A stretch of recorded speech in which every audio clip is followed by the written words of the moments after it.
হোসেনপুর হাসপাতালের সামনে ড্রেনের কাজ চলতেছে। আসলে ড্রেনটা খুবই দরকার, এটা আমাদের জন্য গুরুত্বপূর্ণ। ক্যারেং দিয়ে কাজ চলতেছে।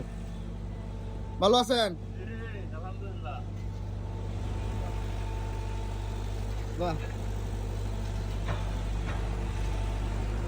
আসলে কাজগুলা দ্রুতই চলতেছে।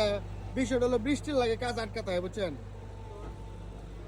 অনেকে ভাবেন যে কাজগুলা করতে দেরি হয়, করে দেরি হওয়ার কারণ হলো বৃষ্টির জন্য আটকাতে হয় আর কি। বৃষ্টি পানি পড়ে তো আর করা যায় না। ক্যারেং এর কত শক্তি দেখছেন?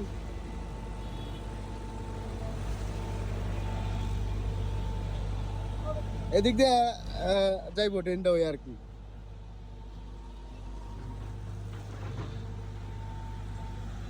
এই ট্রেনটা সবচেয়ে গুরুত্বপূর্ণ করার জন্য। তো সবাই ফলো দিবেন, শেয়ার দিবেন। আসসালামু আলাইকুম।